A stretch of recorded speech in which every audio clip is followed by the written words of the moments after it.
You tell yourself you're fine, but notice what happens the moment everything goes quiet. The instant silence appears, you reach for something. Your phone, a song, a video, a conversation, anything to fill the space. It feels harmless, even normal in a world built on constant stimulation. But psychologically, this behavior reveals something deeper. Silence is not the problem. What silence exposes is. When there is no noise, there is no escape from your own mind. Thoughts you've pushed aside begin to surface. Unresolved emotions, quiet disappointments, questions you have avoided asking yourself. Instead of engaging with them, you override them. You replace introspection with distraction. And over time, this becomes a pattern so automatic that you no longer recognize it as avoidance. You call it staying busy. You call it relaxing. But in truth, it is a subtle resistance to self-confrontation. There is a reason why many people feel uneasy in stillness. To sit in silence is to remove all external buffers and face the raw content of your inner world. It requires a certain psychological courage, a willingness to observe without immediately reacting or escaping. Without that courage, the mind learns to depend on noise, not for enjoyment, but for protection. The consequence is profound. When you consistently avoid silence, you also avoid understanding yourself. You lose the ability to distinguish between what you truly feel and what you have been distracting yourself from feeling. And without that awareness, growth becomes impossible because you cannot transform what you refuse to see. So the next time you instinctively reach for noise, pause. Ask yourself what you're trying not to hear, because the truth is simple and uncomfortable. If silence feels threatening, it's not because something is wrong with the silence. It's because something within you is asking to be heard. There is a phrase many people use, almost reflexively: I'm fine. It comes out quickly, effortlessly, as if rehearsed over years. Someone asks how you are, and before there is even a moment to check in with yourself, the answer is already spoken. But the speed of that response is precisely what makes it revealing.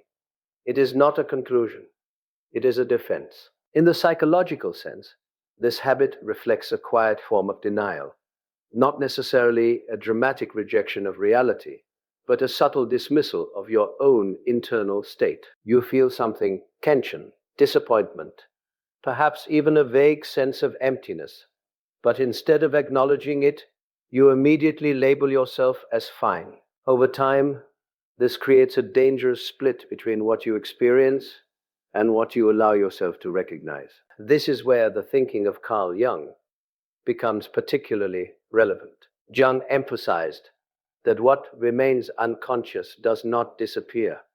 It simply operates outside your awareness, influencing your behavior in ways you do not fully understand. When you repeatedly deny your own emotions, you do not eliminate them, you bury them. And what is buried has a tendency to return, often in distorted and unexpected forms. You may notice this in moments when your reactions feel disproportionate, or when a sense of dissatisfaction lingers without a clear cause. These are not random occurrences, they are signals, evidence that something within you has been ignored for too long. By constantly telling yourself you're fine, you silence the very feedback system that is meant to guide your growth. To acknowledge that you are not fine is not weakness, it is clarity. It is the beginning of an honest relationship with yourself. Without that honesty, you remain trapped in a performance, presenting stability while internally drifting further from it. So the next time those words rise to the surface, pause before you speak them. Because the moment you stop pretending you're fine is the moment you finally give yourself the chance to become it. You may have noticed moments where your reaction feels larger than the situation itself. A minor inconvenience, a delayed message, a small mistake, an offhand comment suddenly triggers a wave of irritation, frustration, or even anger that seems disproportionate. In those moments, it is easy to believe the problem is external, that the situation itself is the cause. But psychologically, the intensity of your reaction is rarely about what is happening now. It is about what has been accumulating beneath the surface. Emotions do not disappear simply because they are ignored. When they are not acknowledged, they are stored. They gather quietly in the background of your psyche, forming a kind of emotional residue. Over time, this residue seeks release, and because it has been suppressed rather than understood, it does not emerge in a controlled or proportionate way. Instead, it attaches itself to the nearest available trigger, no matter how small. This is why seemingly insignificant events can provoke such strong responses. The present moment becomes a container for the past. What you are reacting to is not just a comment or the inconvenience. It is everything that comment unconsciously represents. The frustration you did not express, the boundaries you did not set, the boundaries you did not set, the emotions you convinced yourself were not worth addressing. They all converge into a single reaction that feels sudden, but is in fact long overdue. From a psychological perspective, this pattern reveals a lack of emotional integration. You are not responding to life as it is. You are reacting to a buildup of what has been left unresolved. And the more this pattern repeats, the more disconnected you become from the true source of your feelings. You begin to misinterpret your own inner signals, blaming the world for what originates within. The solution is not to suppress your reactions further, nor is it to justify them blindly. It is to become curious about them blindly. It is to become curious about them. To pause and ask, what is this really about? What has been left unexamined? Because the truth is simple. When your reactions are louder than the moment requires, it is not the moment that is overwhelming. It is the weight of everything you have refused to face. You may find yourself feeling tired in a way that sleep does not seem to fix. You go to bed, you wake up, and yet the sense of heaviness remains. On the surface, it appears physical, as though your body simply needs more rest. But often, this kind of fatigue has very little to do with the body and everything to do with the mind. There is a form of exhaustion that comes not from what you do, but from what you carry. Unresolved thoughts, suppressed emotions, internal conflicts. These demand energy. Even when you are not consciously thinking about them, they continue to operate in the background, creating a constant low-level strain on your mental state. It is like running a program you never close. It consumes resources quietly, but persistently. During the day, distractions may keep this process out of your awareness. But when you slow down, when the external noise fades, you begin to feel it, not as a clear thought, but as a weight, a lack of motivation, a resistance to engage, a sense that even simple tasks require more effort than they should. This is not laziness, and it is not a failure of discipline. It is the natural consequence of carrying more internally than you have allowed yourself to process. In the framework of Carl Jung, the psyche seeks balance. What is ignored does not vanish, it compensates. If you do not consciously confront what burdens you, it will express itself indirectly, often through fatigue, disinterest, or a general sense of depletion. Your energy is being used, but not in ways that move you forward. It is being spent maintaining avoidance. This is why rest alone does not restore you. You can sleep for hours and still wake up exhausted, because the source of your fatigue is not physical depletion, it is psychological depletion. It is psychological resistance. True restoration requires more than rest. It requires awareness. So when you feel tired without reason, do not immediately ask how to regain your energy. Ask instead what is draining it. Because the reality is this: you are not simply exhausted. You are overburdened by what you have chosen not to face. There is a subtle contradiction that often goes unnoticed. You desire connection, yet your behavior quietly creates distance. You may tell yourself that you value relationships, that that you want to feel understood and supported.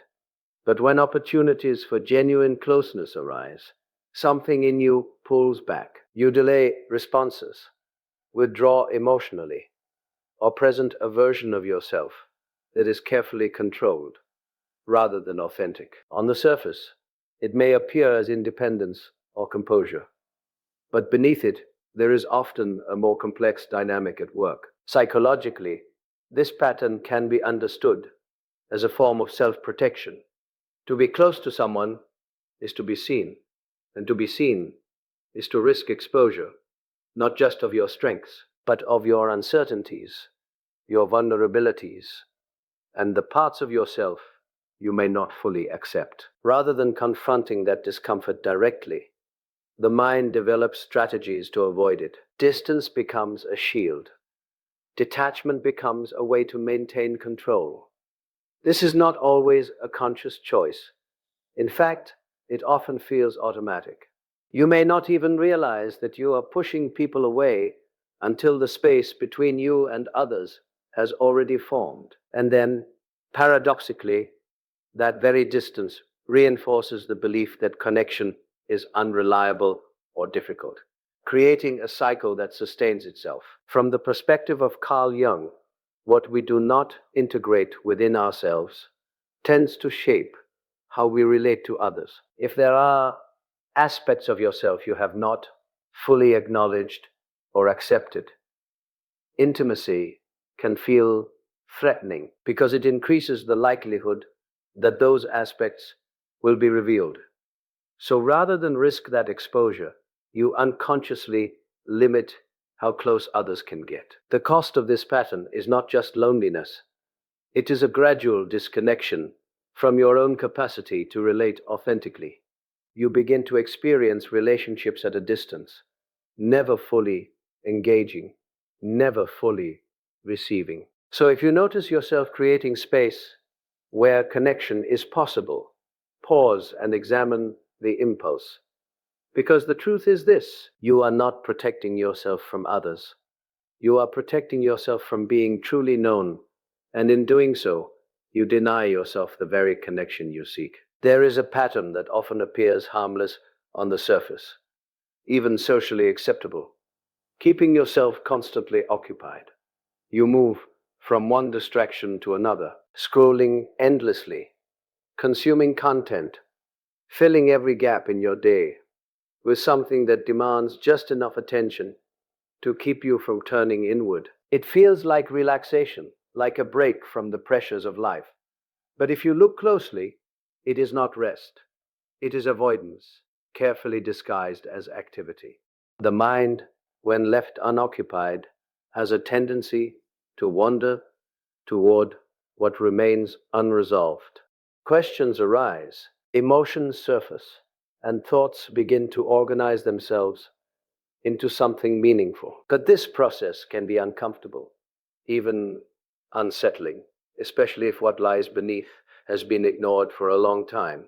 So instead of allowing that natural process to unfold, you interrupt it. You reach for distraction, not because you need stimulation, but because you are trying to prevent confrontation. In the framework of Carl Jung, this reflects a resistance to engaging with the unconscious. The parts of yourself that require attention do not disappear simply because you refuse to acknowledge them. They persist, influencing your mood, your decisions, and your sense of direction in ways that remain unclear to you. Distraction does not resolve this tension, it merely postpones it. What makes this pattern particularly deceptive is that it provides immediate relief. The moment you engage with something external, the discomfort fades, but that relief is temporary. Each time you choose distraction over awareness, you reinforce the habit of escape, making it increasingly difficult to sit with yourself without needing an external anchor. Over time, this creates a kind of internal fragmentation. You become highly engaged with the world around you, yet increasingly disconnected from your inner world. And without that connection, your actions begin to lose coherence because they are no longer guided by a clear understanding of what you truly think or feel. So the question is not how to eliminate distraction entirely, but whether you can tolerate moments without it. Because the truth is this: if you cannot sit with yourself without reaching for something else, then it is not the world that is holding your attention. It is your avoidance that is holding you captive.